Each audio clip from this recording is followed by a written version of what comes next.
我的家一共有8个人。8个人，好，有个姐姐。我没有姐姐，我有2个妹妹，很好。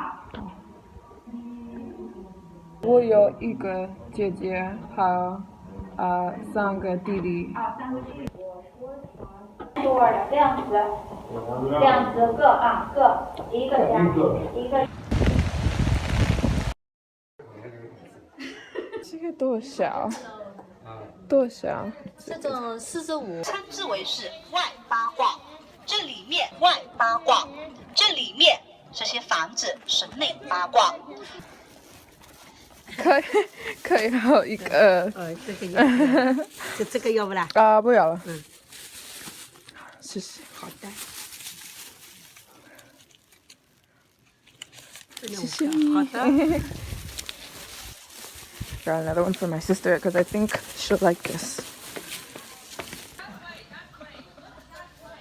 这是我最喜欢的颜色，红色太好了。我很喜欢野果，我喜欢汉语水上is student, so I'm a foreign Chinese student. And I'm like, what? I'm a student in China. And they're like, how are you a student in China?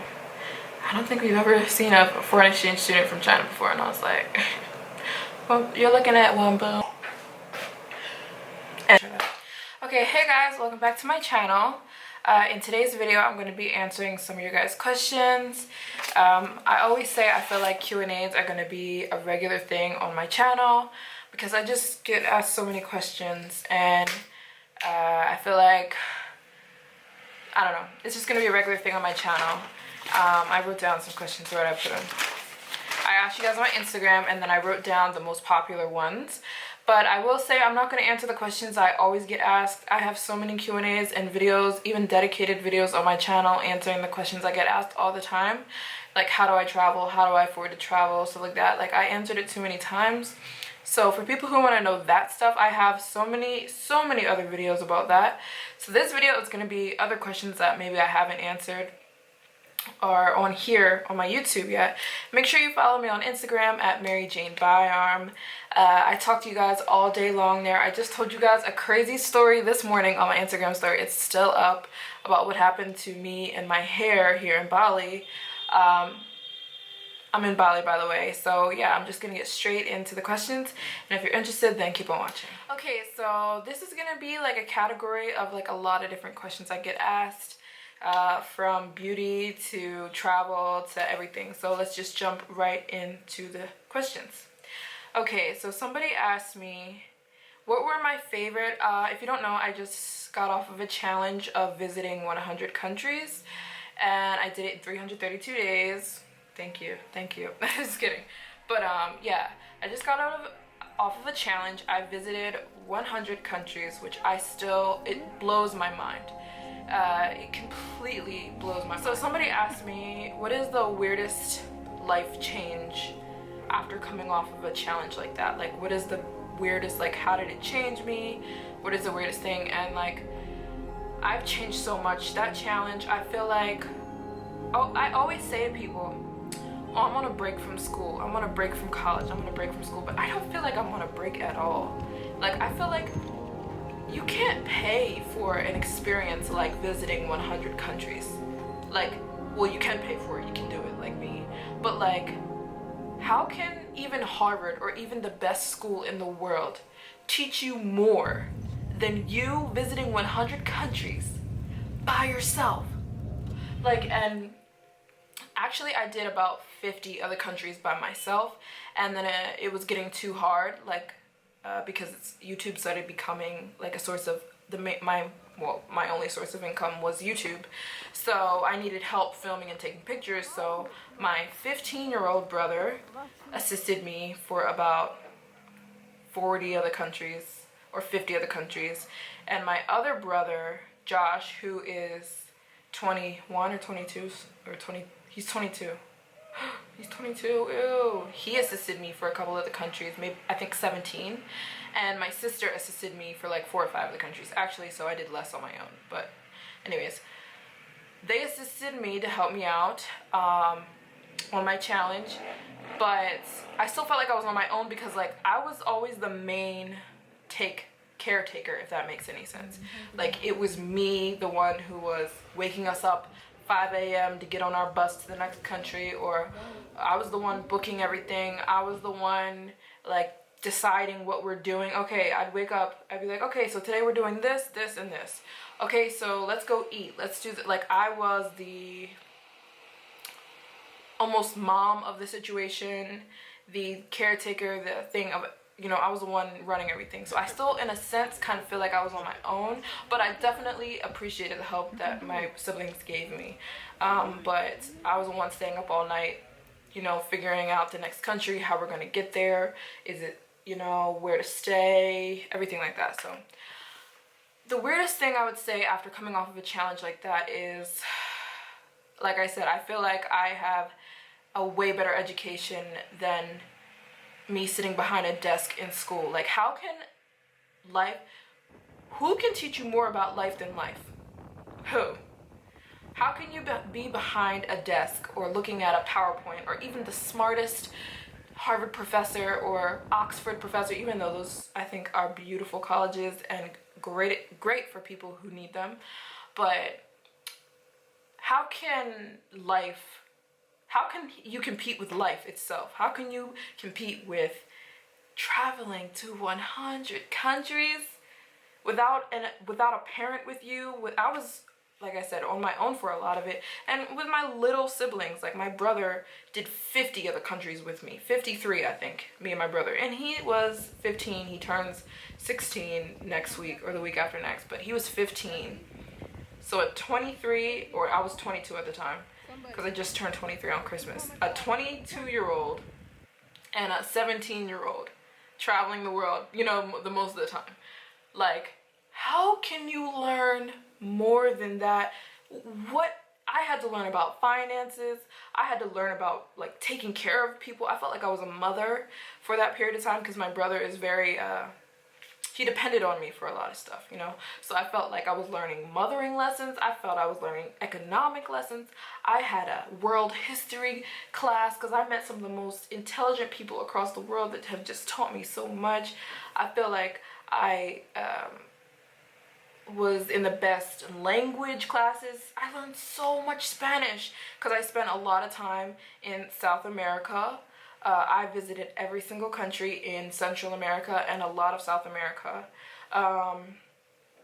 Like I was like in language classes, I was in foods classes, I had to cook a lot. Also, I had to stay healthy while we were living on the road. I had to learn money management, I had to learn time management, I had to learn, you know, like I felt like I was in every class you could ever take, and I was actually taking it because I'm not sitting behind a desk, I'm not looking at a book, I'm not listening to a professor speak, I'm living it. So I just feel like I can do anything in life, basically. So my dreams have only gotten bigger. Another weird thing is I have been to every single major city in the world, basically. Pretty much all of them. You name a city, I've definitely probably been there. And so it's just weird, like every commercial I see, or like I see the background of somebody's phone, or I see a billboard, or somebody's talking about something, I've been there. It's like the weirdest feeling ever. Like, so yeah. Anyways, I'm going to some really exciting countries this year that I think you guys are gonna freak out about, and I can't wait to go there and vlog. So yeah, I'm really excited. That was a really long answer.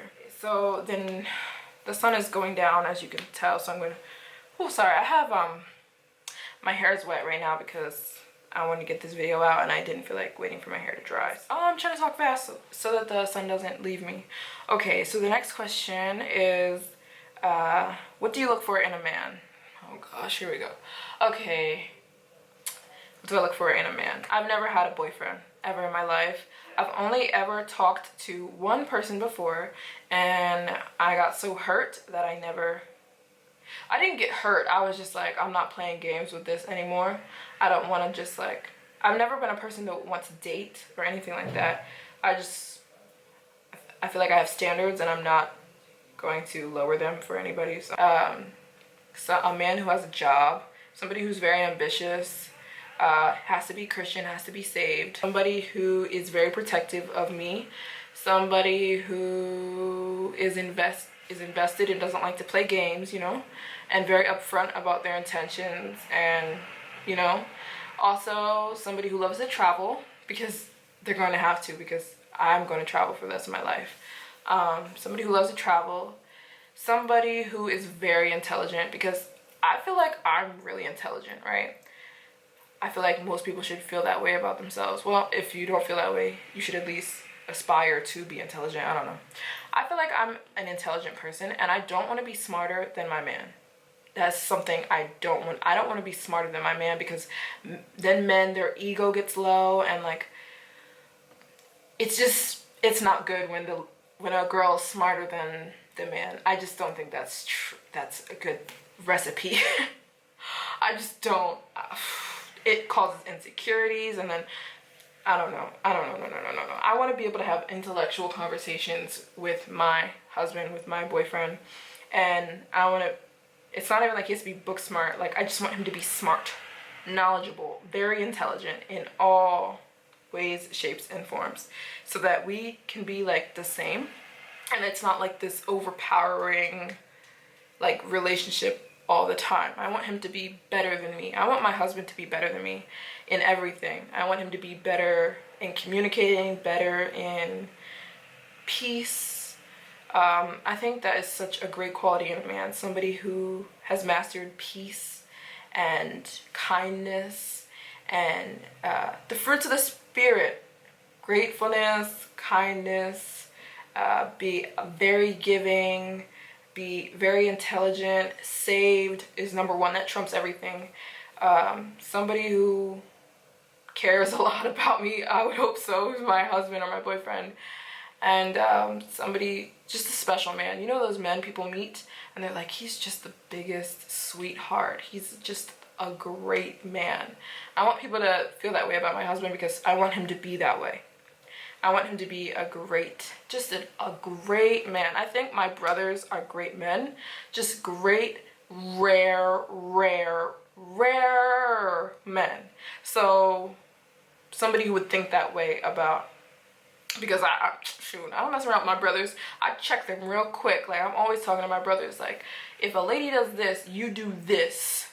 You don't wait for your wife to do this and this and this. You do this and that. Like, I am hard on my brothers, because I feel that it's very important for men to be, you know, and women, but we're talking about men right now. So just a great man. Just a great man. A great man. Okay. I'm sorry about the sun. It's being disrespectful right now, okay? And I have pants hanging. Don't judge me, okay? I had to wash a pair of my pants in the sink because the other day I was walking around in the jungle, and anyways, I got mud on the bottom of my pants. So like, I like washed them in the sink, okay? So the bottom of my pants are hanging at the bottom. They're hanging so the end of the pants can get dry, okay? Don't judge me. Both pairs. Okay, I'm a nomad. I live on the road. Don't judge me. Okay. One is being so disrespectful. Is somebody asked me a tip for learning Chinese. Guys, sorry about the weird lighting. It's just gonna have. I'm just gonna have to make the best out of it.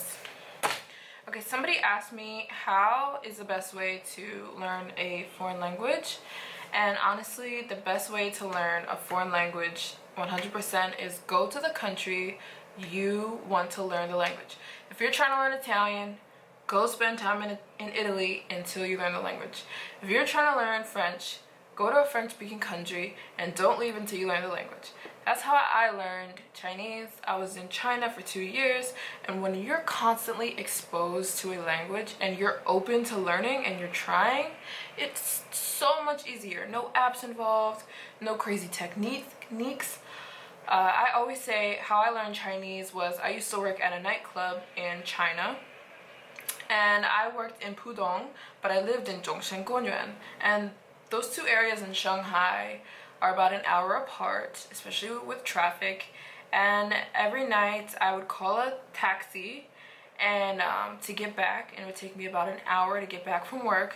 And taxi drivers, the second they figured out that I knew how to speak a little Chinese, they would just go in starting talking to me because they were so surprised that I knew Chinese, because usually foreigners don't know Chinese in China.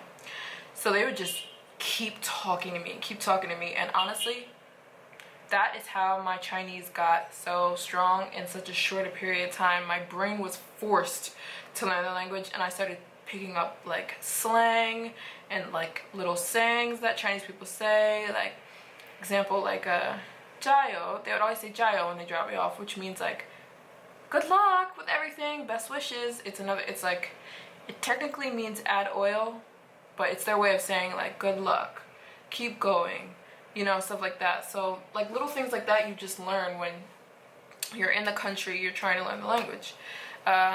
People always ask me to speak a little Chinese, so I'll speak a little Chinese. 你好，我叫美珍，我是留学生，在华东师范大学。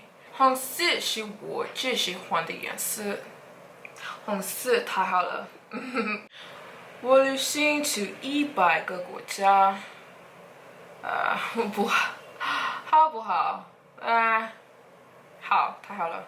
The way you say hello, my name is this in Chinese is 你好，我叫 or 我的名字。You could, 我叫 is like I'm called Maryjane, but you could also say 我的名字 like meaning my name is 我的名字 by Maryjane. By is like it's just the character they gave me for my last name. To get a Chinese name, a Chinese teacher has to give it to you, or a Chinese teacher or a elder has to give it to you.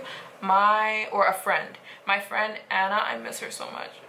Anna, do you watch my videos? Anna, if you do, I miss you. I'm gonna send you a message when I'm in China. I'm coming to Shanghai. I'm literally talking to Anna through this video. My friend Anna, she is in China, and I love her so much. And she was the nicest person to meet in the world. She helped me learn Chinese. She is just, I love her, the sweetest person in the world. We went to the same church in China, and yeah, she's just the sweetest person in the world. And she named me. She named me after her mom because she said I reminded her of her mom, which is a huge honor. But also, it was just crazy that her mom has like a similar name to me, so she named me Maryjane. Maryjane is what she named me, which Bai just sounds like Byarm, which you put your last name first in Chinese. So Bai comes from sounding like Byarm, and then Maryjane, you can just call me Maryjane. It's what everybody at my school called me in China, and it's Mei means beautiful, like the character, like it looks like the strokes. In Chinese, there's strokes. So like you have to write a character a certain way. Like in May, you have to do the right? That's how you have to write it, or it's not correct. Maryjane. There's a line. That's how you write Maryjane. Mei means beautiful. Jane is a pearl. So, or something very special. So, beautiful pearl, beautiful gem is what Maryjane means. But it also sounds like Maryjane. So yeah, my friend named me. That is my official Chinese name on my Chinese school ID. Do I still have my school ID? I'll read the Chinese. I don't want you to see my picture. Right here it says 外汉语学生. Wai means foreign. Hanyu means Chinese, or Zhong. Hanyu is how you say Chinese. You can also say Zhongwen. Zhongwen, Hanyu, they both mean Chinese. Hanyu 学生, 学生 is student. So I'm a foreign Chinese student, meaning I'm somebody who is a foreign student learning Chinese. You can also say 留学生, which is like a foreign exchange student. So that's what I said when I was speaking Chinese. 我是留学生在上海, or 在华东师范大学. And it says, yeah, that's what it says on here. And my Chinese name, by Maryjane. Oh, I miss ECNU. I'm never throwing this out. I actually got a discount when I was in Greece, when I was visiting the Acropolis. And they were like, if you have a student ID, you get half off. because the Acropolis was so expensive to visit. I think I can't remember the price, but you get half off if you're a student. And I showed this student ID and they're looking at me like, and I'm like, what? I'm a student in China. And they're like, how are you a student in China? I was like, listen, you don't know who you're talking to, girl.